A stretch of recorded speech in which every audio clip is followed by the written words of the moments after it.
بسم اللہ الرحمن الرحیم۔ زکوٰۃ کے متعلق مسائل ذکر کیے جا رہے تھے۔ ایک مسئلہ جو زکوٰۃ کے متعلق اہم ہے وہ یہ ہے کہ جیسے کہ 2 دن سے یہ بات عرض کی جا رہی ہے، زکوٰۃ میں 4 قسم کے مال پر زکوٰۃ فرض ہوتی ہے: سونا، چاندی، کیش، مال تجارت۔ تو اگر آپ ان چیزوں کو سامنے رکھیں گے تو کئی مسئلے آپ کے انشاءاللہ تعالی ایسے حل ہوتے جائیں گے۔ اب مثال کے طور پر ان 4 چیزوں کے علاوہ جو بھی آپ کے پاس چیزیں ہیں استعمال کی، موبائل ہے آپ کے لیے، اگرچہ وہ کتنا ہی مہنگا کیوں نہ ہو، دنیا کا مہنگا ترین موبائل ہو، لیکن چونکہ استعمال کی چیز ہے، ضرورت کی چیز ہے، تو اس پر، اس کی مالیت پر، ان کی قیمت پر زکوٰۃ وغیرہ نہیں آئے گی۔ اسی طریقے سے گاڑی ہے، بیش بہا قیمتی گاڑی ہے، استعمال میں ہے، اس کی قیمت پر بھی زکوٰۃ نہیں آئے گی۔ آپ کے پاس رہائشی مکان ہے یا ایک سے زیادہ مکان ہے جو کرائے پر دیے ہیں آپ نے،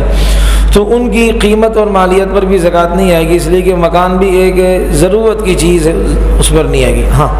اگر مکان آپ کے پاس ایسے ہیں کہ جو آپ لیتے ہیں اور بیچتے ہیں تجارت کی نیت سے، تو یہ 4تھی قسم مال کی آ گئی ہے، مال تجارت، کہ مکان آپ لیتے ہیں اس نیت سے کہ میں یہ لے رہا ہوں اور میں اس کو مہنگے داموں فروخت کروں گا، مجھے پروفٹ ملے گا، نفع ملے گا۔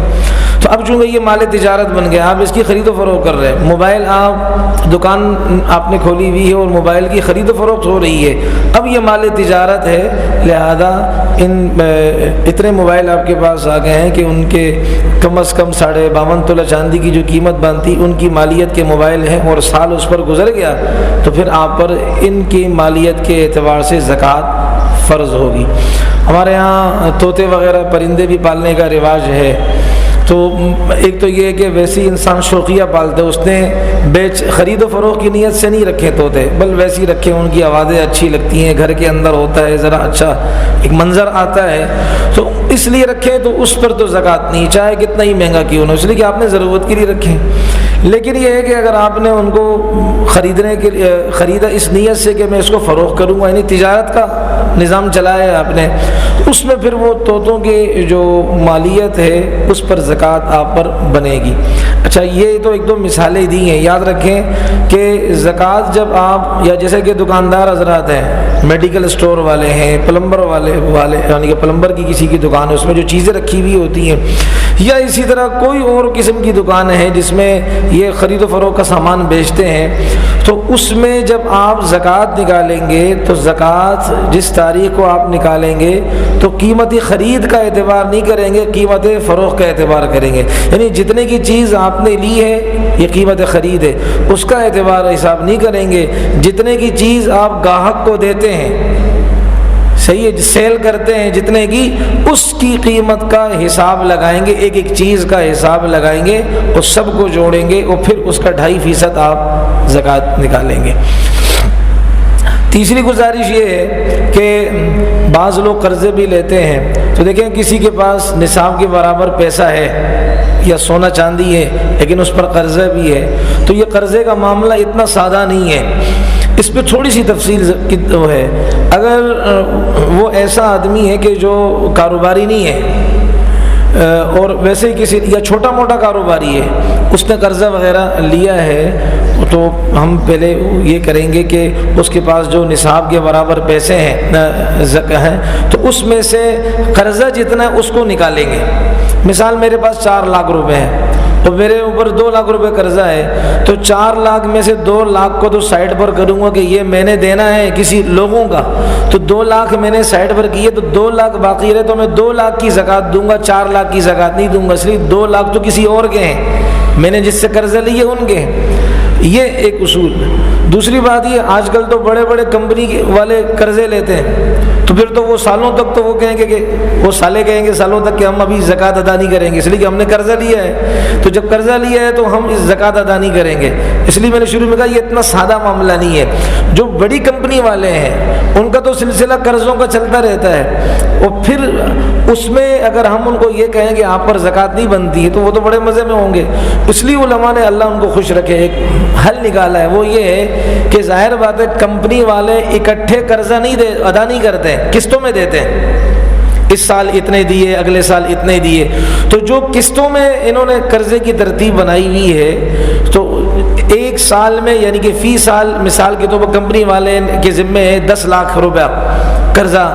کی وہ قسط ادا کرنا، تو ٹوٹل اس سال کی جتنا نفع اور مالیت ہوگی اس میں سے اس سال کے قرضے کی قسط نکالیں گے. 10 لاکھ نکال دیے. اب جو باقی بچے گا تو اس کا قرضہ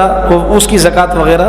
ادا کریں گے. لیکن جو چھوٹے موٹے کاروباری ہوتے ہیں کہ وہ عموماً وہ قرضوں کی ترتیب نہیں بناتے، کہیں پھنس جاتے تو بیچارے قرضے لیتے ہیں، تو ان کے لیے نہیں پھر، اور یا یہ عام آدمی جو ہے قرضہ نہیں لیتے لیکن کہیں پھنس جاتے تو قرضہ لیتے ہیں. ان کے پاس اگر نصاب کے برابر سونا چاندی ہے تو قرضے کی رقم کو اس میں سے پوری نکالیں گے. باقی جو بچے گا پھر دیکھیں گے، اگر وہ باقی جو مال بچا ہے وہ 52.5 تولہ چاندی کی رقم کے برابر موجود ہے، اگر ہے تو زکوٰۃ نکالیں گے، اگر نہیں ہے مال کم ہو گیا تو پھر زکوٰۃ نہیں نکالیں گے. ایک اور گزارش یہ ہے کہ مثال آپ نے آج مال خریدا، اتنا مال خریدا کہ وہ 52.5 تولہ چاندی کی قیمت تک نہیں پہنچتا، لیکن کچھ دنوں کے بعد اس کی ویلیو بڑھ گئی، مارکیٹ ویلیو بڑھ گئی، یہ چیز مہنگی ہو گئی. جو آپ نے 10 کی خریدی تھی 2 دن بعد، ہفتے بعد 30 روپے کی ہو گئی ہے. تو جس دن اس کی قیمت بڑھ گئی اور قیمت بڑھنے سے یہ 52.5 تولہ چاندی تک اس کی قیمت پہنچ گئی، اس تاریخ کو نوٹ کر لیں.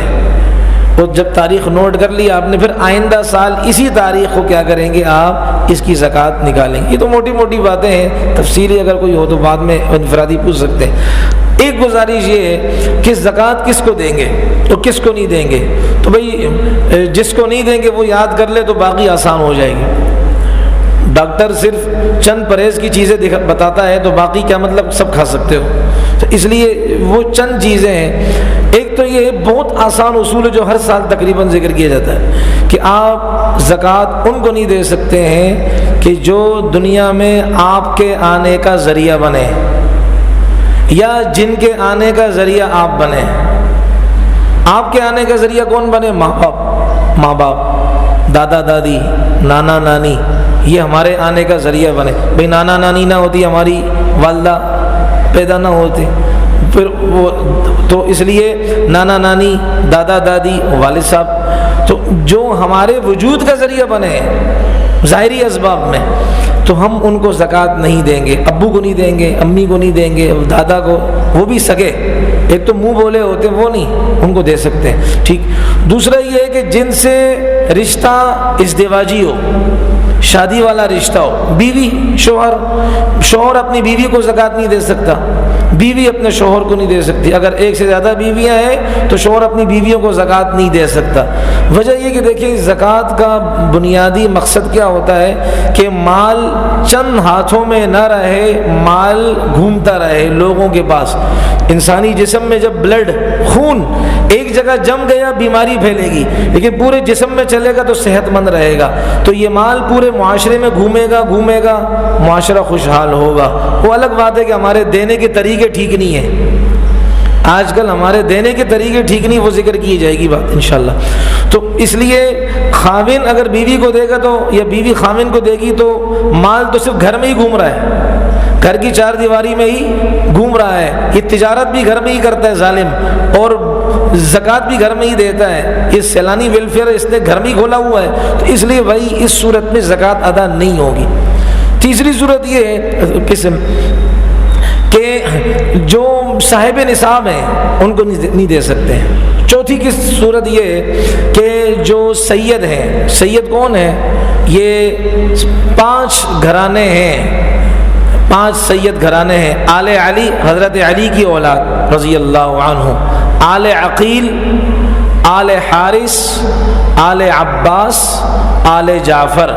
یہ 5 مبارک مقدس گھرانے ہیں کہ ان کو زکوٰۃ کا مال نہیں دے سکتے. اس لیے کہ نبی علیہ الصلوۃ والسلام نے فرمایا انما ہی اوساخ الناس، یہ تو لوگوں کے ہاتھوں کی میل ہے، تو سیدوں کو یہ چیز نہیں دے سکتے.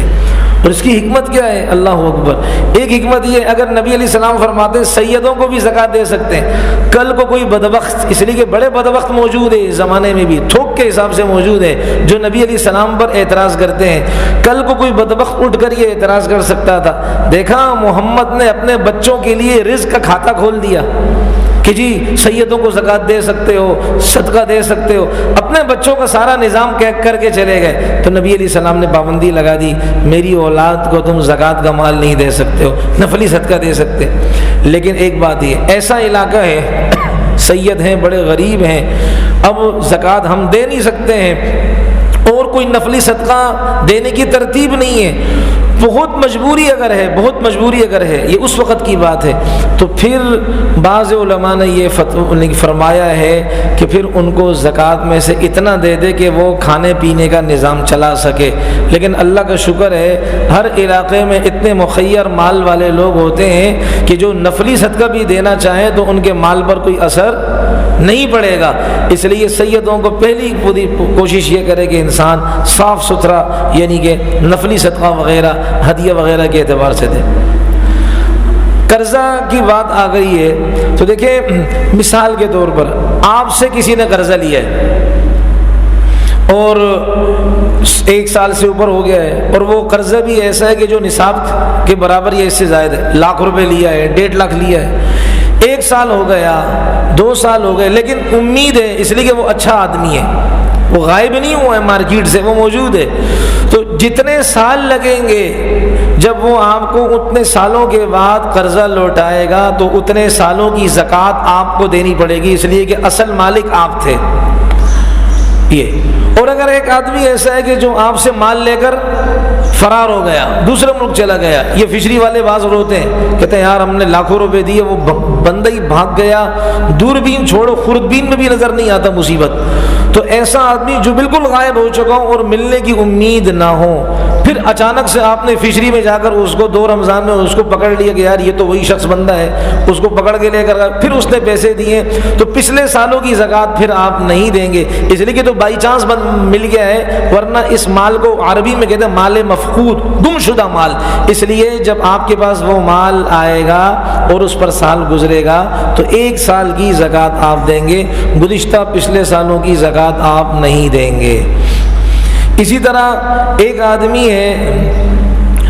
اس نے آپ کا مال لیا، وہ اقرار بھی کر رہا ہے کہ میں بالکل دوں گا، میرے ذمے، لیکن ابھی تنگ دست ہے، اس کے ہاتھ میں نہیں ہے، تب بھی اگر 1 سے زیادہ سال ہو گئے ہیں، جب بھی یہ مال آپ کو ملے گا تو آپ اس کو اس مال کے اتنے سالوں کی زکوٰۃ دیں گے۔ ایک مسئلہ اور بھی ذہن میں آ گیا کہ مثال آپ نے اپنے ملازم کو قرضہ دیا یا اپنے کسی دوست کو قرضہ دیا، اب وہ آپ کو زکوٰۃ بھی ادا کرنی ہے، اور وہ ملازم یا وہ دوست اس پوزیشن میں نہیں ہے کہ آپ کو قرضہ لوٹا سکے۔ اگر آپ نے یہ کہا کہ یار میں نے جو آپ کو قرضہ دیا تھا، یا اس کو آپ نے نہیں کہا کہ میں نے جو اس کو قرضہ دیا تھا میں زکوٰۃ کی نیت کرتا ہوں، زکوٰۃ ادا نہیں ہوگی۔ زکوٰۃ ادا ہونے کے لیے شرط کیا ہے کہ آپ دیتے وقت دل میں نیت کریں، اور آپ نے دیتے وقت تو قرضہ دینے کی نیت کی تھی۔ یا اسی طرح آپ اپنے مال میں سے جب زکوٰۃ کا مال نکالیں گے اس وقت جدا کرتے وقت نیت کر لیں، آپ نے اس وقت بھی نیت نہیں کی تھی، تو دونوں نیتوں میں سے، دونوں وقت میں سے کوئی وقت بھی آپ نے نیت اس میں شامل نہیں کی تھی، لہذا اب آپ نیت کر رہے ہیں جب آپ کے ہاتھ میں انگور نہیں آ رہے۔ تو اس لیے اس صورت میں اگر میں یہ کہوں کہ جی یہ میں نے وہ قرضہ جو میں اس کو دیا تھا میں زکوٰۃ کی نیت کرتا ہوں تو زکوٰۃ ادا نہیں ہوگی، لیکن اس کا اللہ ہمارے علماء کو جزائے خیر عطا فرمائے، انہوں نے بھی اس کی تدبیر نکالی ہے۔ وہ تدبیر یہ ہے کہ آپ کے پاس اللہ کا دیا ہوا ہے تو آپ یہ کریں کہ آپ جتنا آپ نے اس کو قرضہ دیا تھا نا 1 لاکھ، آپ یہ 1 لاکھ زکوٰۃ میں سے نکالیں، کہ آپ نے زکوٰۃ تو ویسی بھی دینی ہے نا، 1 لاکھ روپے دیے اور نیت یہ کی کہ میں اس کو زکوٰۃ دے رہا ہوں، آپ نے اس کو زکوٰۃ دے دی، اس کو بتائیں نا، ضروری نہیں بتانا کہ یہ زکوٰۃ میں سے،